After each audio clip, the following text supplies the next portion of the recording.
la del doctor don Antonio Burgueño, que es especialista en medicina preventiva y salud pública, con ejercicio profesional en el Hospital Gregorio Marañón de Madrid y director del programa Desatar al anciano y al enfermo de Alzheimer.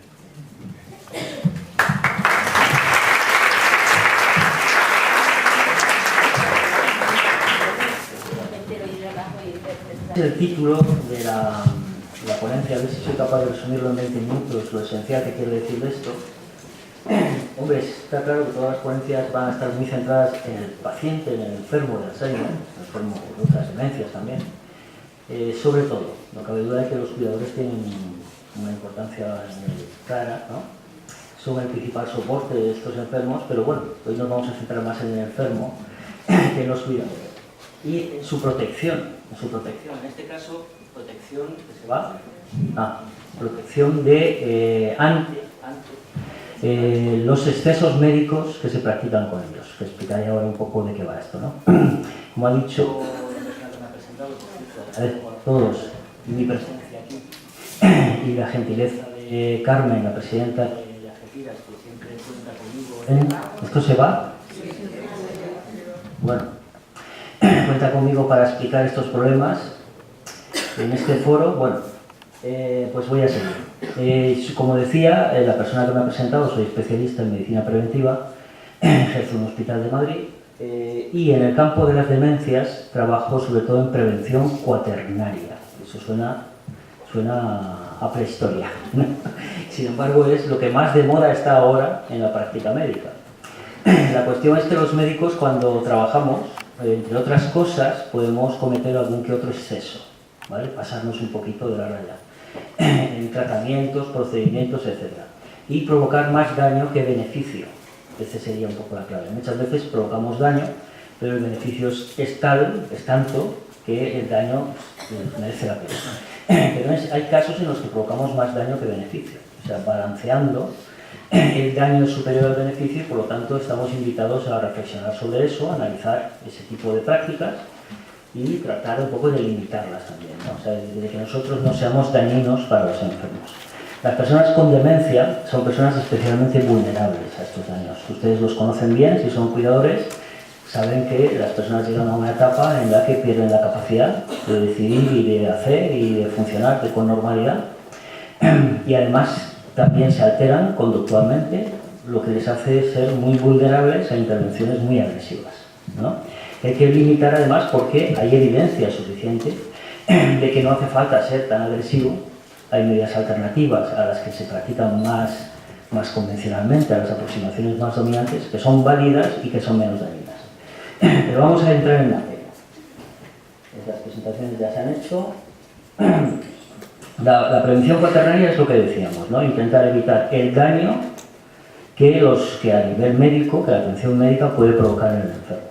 Hay que tener en cuenta que las personas con esta enfermedad, hoy por hoy, con estas enfermedades que causan demencia, la mayoría de ellas no tienen cura, no pueden esperar una curación y muchos incluso cuando avanzan de forma sustancial a lo largo del proceso pasan de un punto de no retorno, de tal daño cerebral, que no tienen retorno a la normalidad aunque la enfermedad tuviera cura.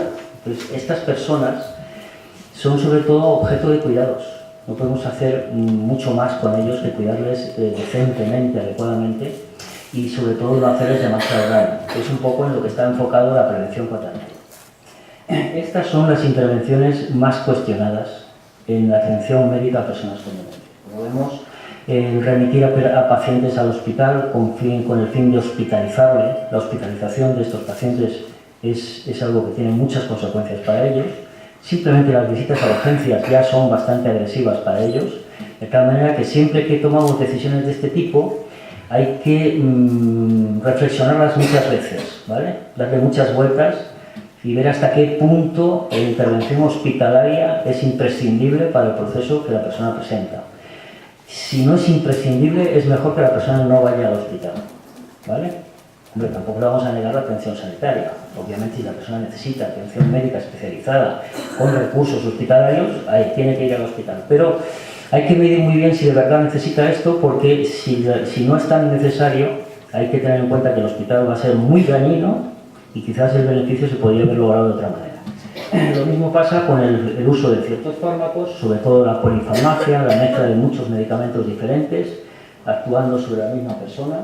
La alimentación por sonda, estas son las intervenciones más cuestionadas. Alimentación por sonda, cuando la persona no se alimenta de forma normal, natural, da problemas en la alimentación, recurrir a la alimentación por sonda es una medida muy agresiva, que hipoteca mucho la calidad de vida de la persona y que siempre hay que ponderar muy bien si se decide optar por este tipo de alimentación. La aplicación de sujeciones físicas, ya un poco en los antecedentes que se han comentado aquí, se han venido diciendo que las sujeciones físicas son algo a evitar, son claramente dañinas, se pueden evitar, y hay evidencias ya no científicas, sino de ir a visitar centros libres de sujeciones por toda España.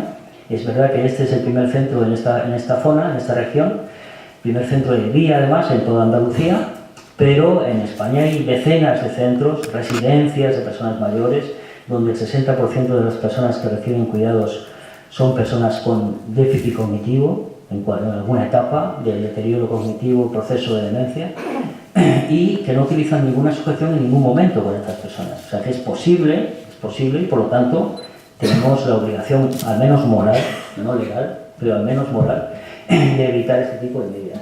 Y lo mismo pasa con los tratamientos con fármacos psicotrópicos, en especial antipsicóticos, sobre todo enfocados a restringir la libertad de las personas, lo que llamaríamos sujeciones químicas o sujeciones farmacológicas. Cuando la demencia avanza, es verdad que la persona va perdiendo capacidades, pero también es muy frecuente, y de hecho en el proceso de la demencia, en todo el proceso, prácticamente el 90% de las personas con demencia presentan algún síntoma psicológico o conductual, a veces importantes, serios, muy difíciles de manejar muchas veces, que suponen un gran desafío para sus cuidadores. A veces esto es lo que supera a los cuidadores informales, a los cuidadores familiares, a los maridos, a las mujeres, a los hijos, a las hijas. Estos síntomas conductuales pueden llegar a superar la capacidad de manejar a estos enfermos por parte de este tipo de cuidadores. Eso es lo que hace también que se practiquen muchas intervenciones muy agresivas con ellos. Los síntomas psicológicos y conductuales, los que resultan más desafiantes para los cuidadores, los que complican el trabajo y el cuidado de esas personas, con esas personas y de esas personas. Es lo que complica mucho todo esto y, bueno, de alguna manera, una forma relativamente fácil de parchear esas deficiencias o esos problemas se realiza con fármacos psicotrópicos, fármacos tranquilizantes, hipnóticos, etc. No voy a entrar en mucha materia de esta, porque además la persona que va a hablar de Telcenil precisamente va a hablar del tratamiento de los síntomas neuropsiquiátricos, que yo prefiero llamar, porque es una cuestión de argot, síntomas psicológicos y conductuales de la demencia. Voy a ir un poquito con prisas, porque vamos mal de tiempo, ¿no? No, media hora. Para media hora, vale. Bueno, de todas formas vamos a pasarnos un poquito esto. Bueno, hay muchas razones por las que a veces los médicos respondemos con fármacos u otras medidas agresivas para con los enfermos. Una de ellas podría ser simplemente dar la razón al interlocutor que tenemos delante. El cliente tiene siempre la razón, como se decía ahí, ¿no? No querer conflictos, por ejemplo, con familias que exigen alguna forma de controlar a la persona o algo que facilite su control. Y es fácil tirar del fármaco y tirar de la receta, pero se nos olvida explicar a las familias los efectos que a medio y largo plazo van a tener esos fármacos en la persona. Primero dejarán de ser suficientes y válidos para controlar esos síntomas, en muy poco tiempo seguramente dejarán de ser suficientes y válidos, y además incorporará un problema en la persona que antes no tenía, cuando no consumía ese fármaco.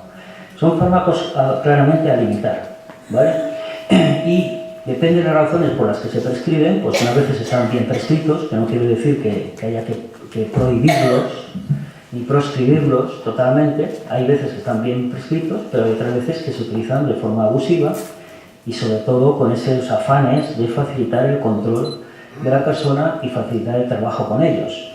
Es verdad que son personas que requieren de un esfuerzo, obviamente, y claro, nos podemos ahorrar mucho esfuerzo con este tipo de fármacos. Ahí está un poco el balanceo, ¿no? Y a veces las razones perversas por las que se abusan de medicamentos y de sujeciones físicas también, ¿no? razones perversas por las que se aplican este tipo de medidas. Hay que balancear muy bien porque no son medidas inofensivas, ¿de acuerdo? Eso es muy importante tenerlo en cuenta. A corto plazo a lo mejor no lo vemos, pero a medio y largo plazo siempre tiene un efecto deleterio de la persona, destructivo de la persona, tanto a nivel psicológico como físico, y finalmente la persona paga un precio demasiado alto a cambio de lo que hemos conseguido de facilidades, ¿vale? Es verdad a veces también que se actúa por miedo a la defensiva. Las evidencias, sin embargo, nos hablarían de otras cosas. Las evidencias nos hablan de que no son medidas recomendables, que son medidas que traen consecuencias serias, lo que estábamos repitiendo. Y aquí he puesto una foto de lo que sería la realidad de centros, residencias, atendiendo a personas mayores. Esto así es una especie de crucigrama, que no se entiende, pero yo explico algunos ítems. Por ejemplo, el ítem C1 son por personas con demencia incontinentes urinarios. En las residencias, el 100% de las personas con diagnóstico de demencia funcionalmente son incontinentes urinarios. Son todos portadores de pañales, todos. Aunque con alguna ayuda pudieran acudir al baño y eliminar de forma más natural, finalmente lo más fácil es tirar de pañales, ¿no? Una vez que ponemos un pañal a una persona y le queremos acostumbrar a no necesitar ir al baño tan frecuentemente, es verdad que desarrollan una incontinencia, claro. Muchas veces de forma precipitada. No todos deberían de ser incontinentes.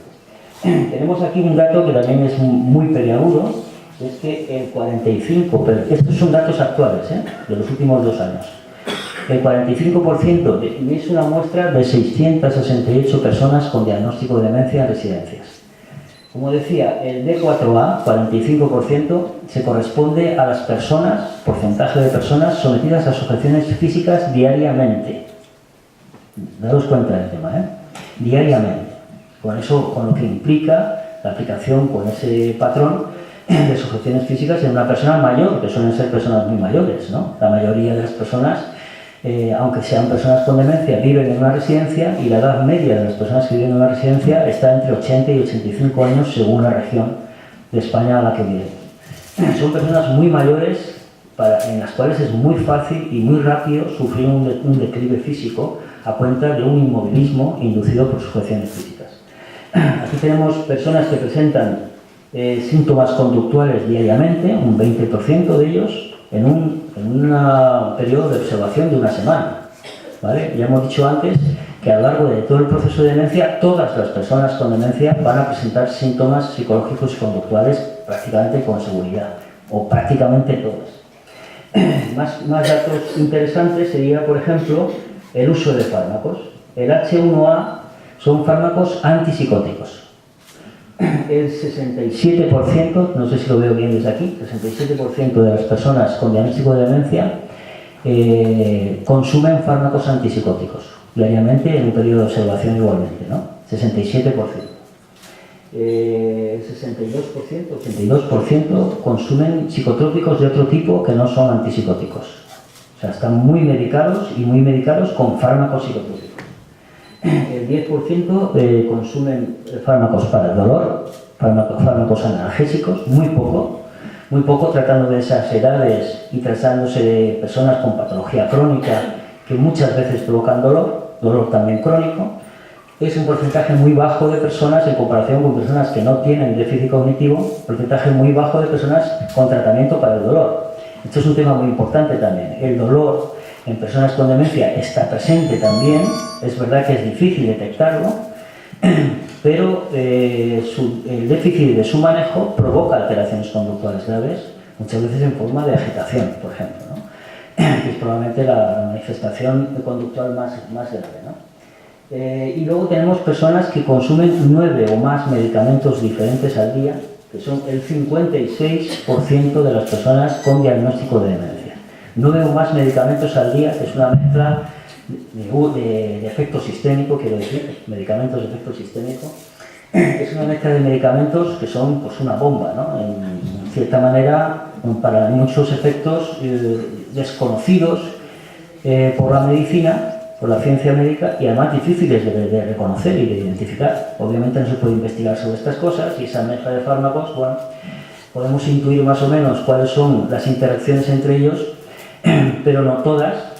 No podemos saber exactamente qué efectos negativos producen sobre las personas, pero sí sabemos, por ejemplo, que esas personas que consumen 9 o más medicamentos diferentes al día se caen más, por ejemplo, se caen más frecuentemente y se rompen más frecuentemente la cadera que las personas que consumen menos medicamentos. Es un dato bruto, ¿vale? Es una observación en bruto. ¿Qué más cosas? Bueno, vamos a comentar algunos de los excesos que se cometen con estas personas. La hospitalización, por ejemplo. ¿Me queda todavía? Cuarto de hora. Bueno, entonces, me dan ganas de relajarme aquí en el sillón. Y vamos con calma, ¿no? Bueno, la hospitalización es un tema complicado, ¿vale? Muchas veces nos da miedo lo que le puede pasar a la persona. A veces los médicos, sobre todo los médicos que trabajan en residencias, ¿qué pasa? Estamos interaccionando aquí. Yo no tengo móvil, ¿eh? Así que salgo para allá. No sé lo que estaba diciendo.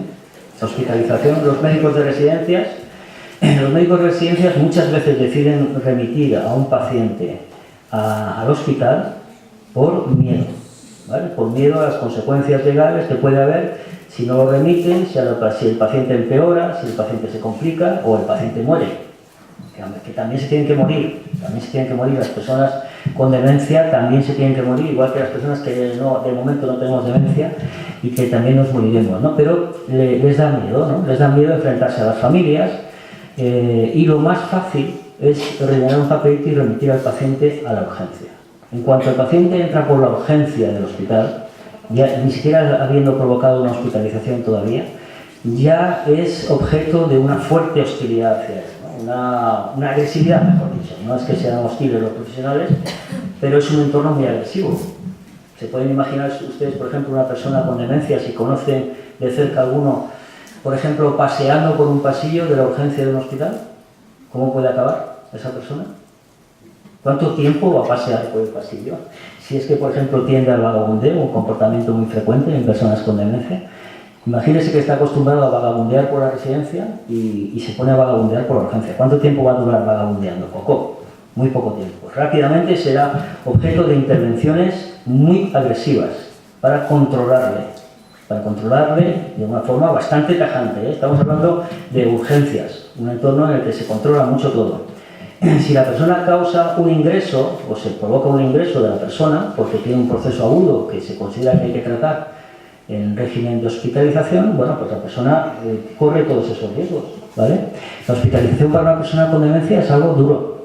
Es una reubicación, un espacio diferente, en un entorno que no conoce, no controla bien, no tiene referencias personales. Es posible que incluso sus visitas o acompañantes tengan limitado el tiempo que pueden estar en el hospital, que esto es una lucha que seguramente ustedes están en ello.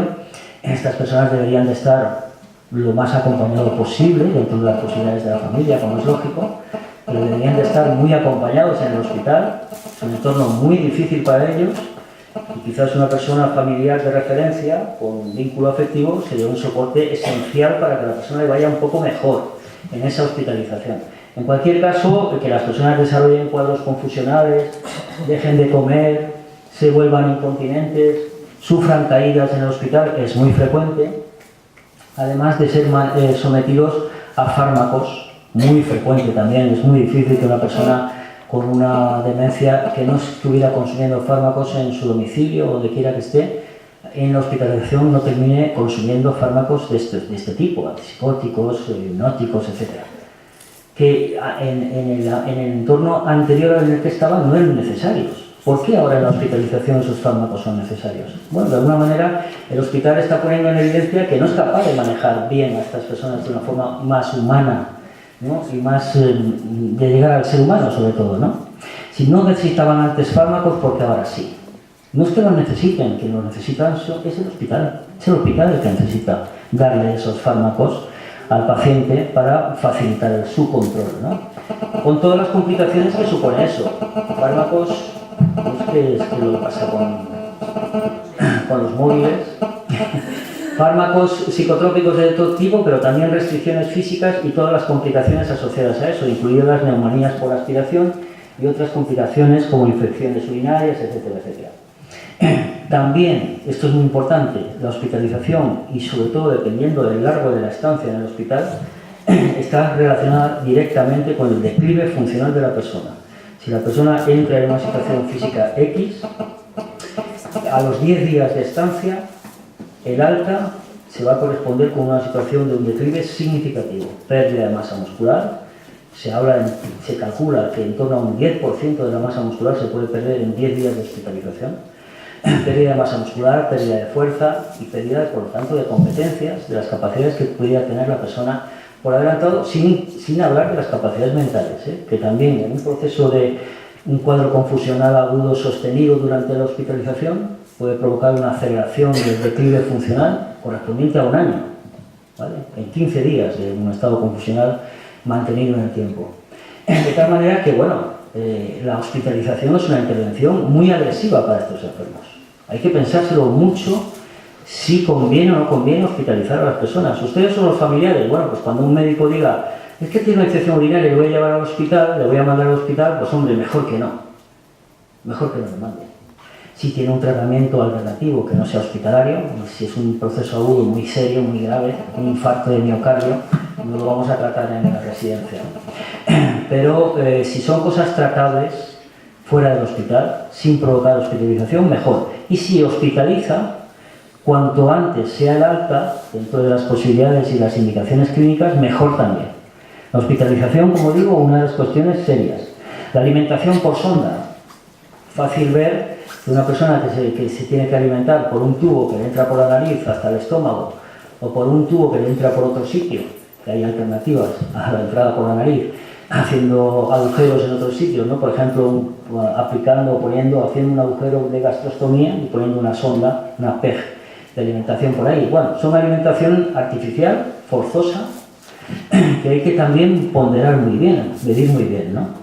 Muchas veces delante de estas indicaciones hay episodios de alteraciones conductuales más severos que alteran la alimentación de la persona, que complican, que la hacen difícil, que tememos por su integridad, porque la persona no se alimenta correctamente, no se hidrata correctamente. A veces, bueno, es la causa de implantar, de imponer una sonda de alimentación, pero ojo, una sonda de alimentación es un origen de mucho sufrimiento y muchas veces también, y vuelvo a pensar en lo que habitualmente pienso, sujeciones físicas, también es una de las principales causas de las peores sujeciones físicas que se practican. Sujeciones físicas, por ejemplo, aplicadas en las muñecas de la persona, ¿vale? Para que la persona no pueda manipularse con las manos nada, ninguna sonda. Las sujeciones de muñecas son las sujeciones más crueles, humanamente hablando, ¿vale? Las que más sufrimiento provocan. Prácticamente crucificamos a la persona. Son, por lo tanto, medidas a medir muy bien. Yo conozco casos, el otro día contábamos una anécdota, en un centro que había 8 personas con sondas de alimentación, unas por vía nasogástrica, otras por vía de gastrostomía, y había por la tarde una monja que trabajaba de auxiliar de enfermería en el centro, y cuando se iban todas las jefas, cogía los flanes que tocaba de la merienda y les daba a todos un flanecito por la boca. Y todos estaban encantados de comerse su flan. ¿Entendéis lo que quiero decir? O sea, ¿hasta qué punto esas sondas eran necesarias? Hombre, en ese momento está claro que no, ¿no? En su momento, cuando el paciente se puso en una situación que supuso un reto y un desafío para los cuidadores, no sabían qué hacer, tiraron de sonda, hombre, tirar de sonda siempre hay que pensárselo 18 veces. ¿Vale? Pero si finalmente tiras de ella, hay que pensar también que es probable que esa persona deje de necesitar la alimentación por esa vía. Una vez que cambia su actitud, cambia su conducta, su comportamiento, hombre, no podemos tener a una persona condenada. Yo he conocido casos de personas con demencia avanzada, hasta con 5 años de alimentación por sonda. Es muy raro que se asocie disfagia con demencia, a pesar de que se traten de estadios muy avanzados. Solo un 2 o un 4% de las personas con demencia avanzada requieren de verdad una alimentación por sonda con una disfagia severa. El resto de las personas se pueden alimentar de forma natural, alterando la consistencia del alimento y alterando también la forma, la pauta, el comportamiento a la hora de administrarles la alimentación. Vamos a pasar todo esto. Bueno, esto son una serie de, si alguien tiene curiosidad, una serie de complicaciones de la alimentación por sonda que son reconocidas en la literatura científica, ahí son referencias científicas y bibliográficas, de los daños que puede producir la alimentación por sonda a las personas y también de la falta de beneficios, ¿vale? Pero lo vamos a pasar porque nos entretenemos mucho tiempo. En cualquier caso, alimentar por sonda a una persona es algo muy cuestionable. Provoca mucho daño, mucho sufrimiento y hay que pensárselo mucho, mucho. Y es posible cuidar a estas personas sin sonda, Yo conozco, por ejemplo, Barcelona es uno de los sitios donde conozco una concentración mayor de centros en los que no hay ninguna persona alimentada por sonda.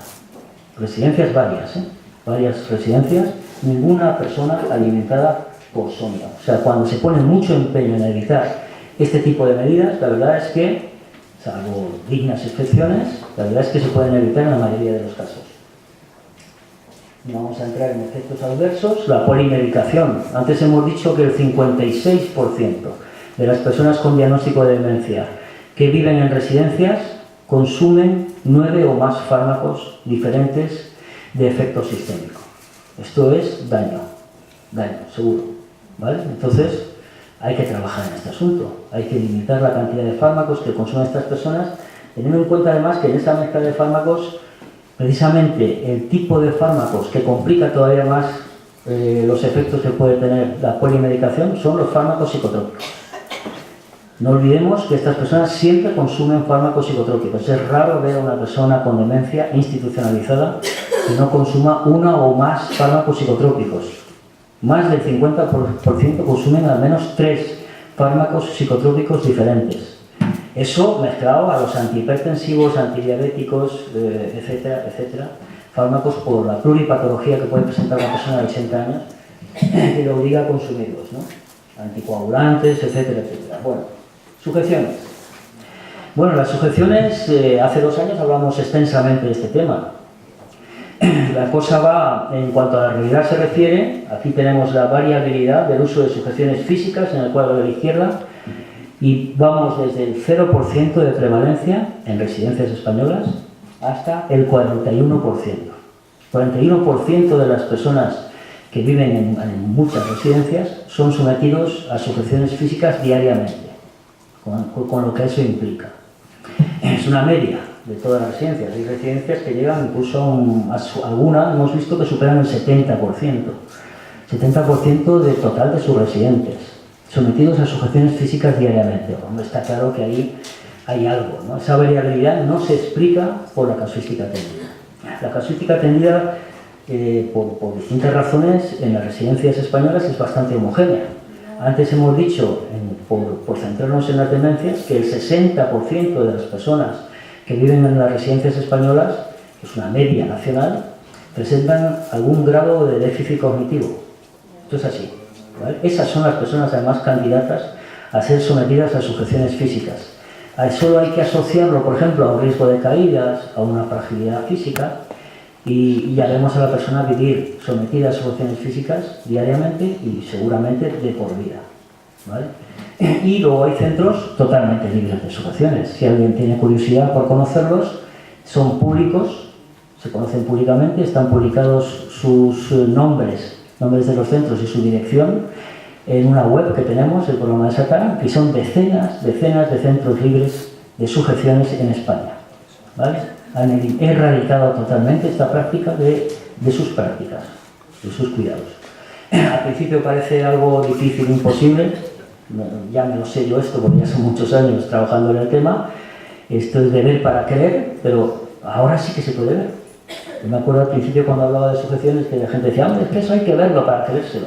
Que es posible trabajar sin sujeciones. Bueno, habría que viajar a Japón, o viajar a Dinamarca, o viajar al estado de Pensilvania, en Estados Unidos, para ver centros libres de sujeciones, pero ahora no. Ahora, hombre, en vuestro caso tenéis que viajar a Madrid o a Barcelona. En mi caso yo cojo el metro y voy a un centro libre de sujeciones, en el metro. O sea, no hay que viajar ya tanto y se puede ver cerca de nosotros. Es posible y es posible dentro de lo razonable, ¿no? Quiero decir, razonable en todos los términos económicos también, de recursos, etc. Y luego, bueno, sobre los fármacos psicotrópicos igual. Si analizamos toda la variabilidad que hay entre unos centros y otros, tampoco se explica por la casuística atendida, que ya digo que suele tender a ser muy homogénea en residencias. Y sin embargo la variabilidad es muy importante. ¿Por qué? Bueno, pues por la actitud, la cultura que hay en cada centro. que es el determinante de que se usen más o menos.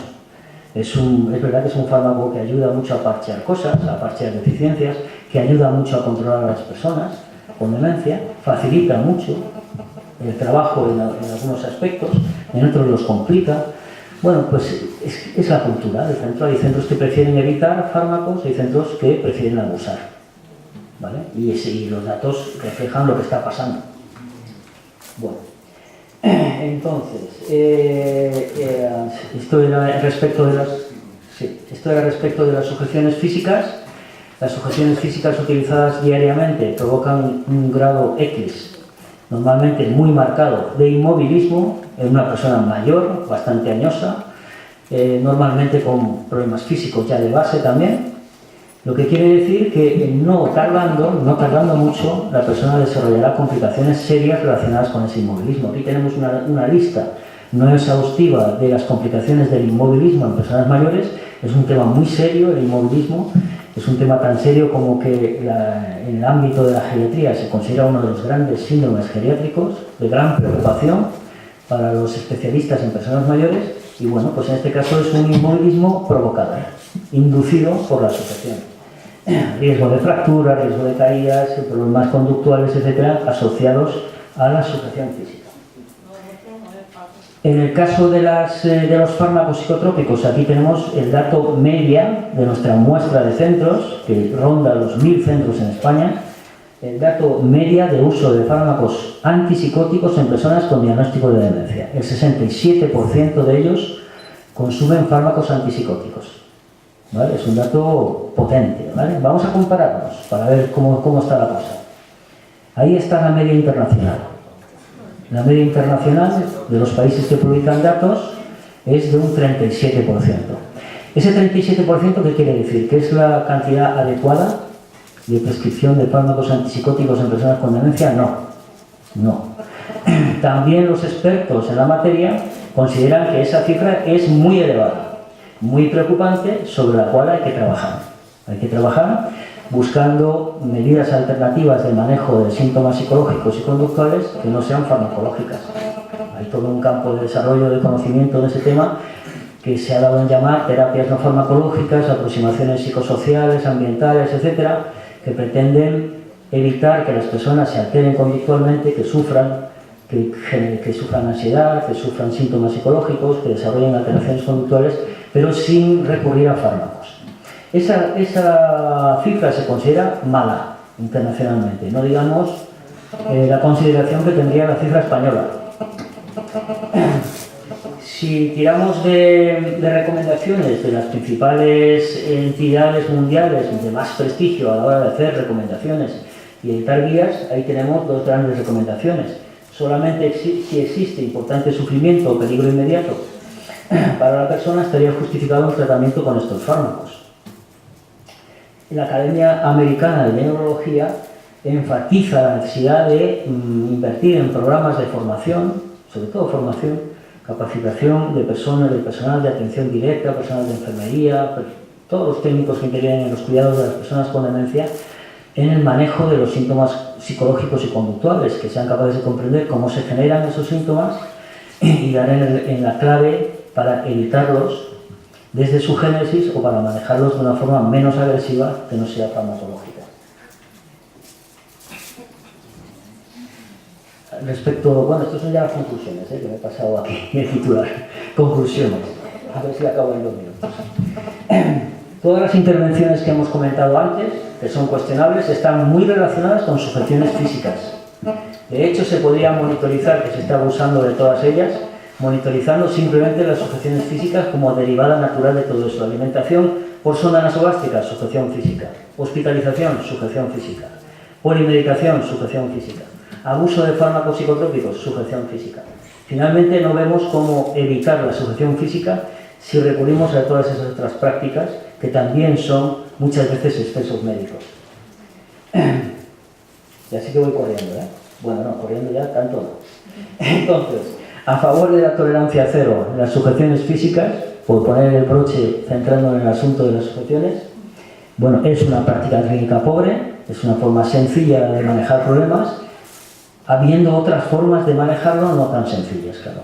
La cuestión es que practicar la asociación física empobrece la práctica clínica de los profesionales porque resuelve el problema y ya no deja la posibilidad de trabajar en otras vertientes. De tal manera que los profesionales que trabajan en ámbitos donde se usan muy sistemáticamente, de forma muy generalizada, las asociaciones en personas con demencia son profesionales que no tienen la posibilidad de desarrollar conocimientos y experiencia del manejo de estos problemas por otras vías o de otras maneras.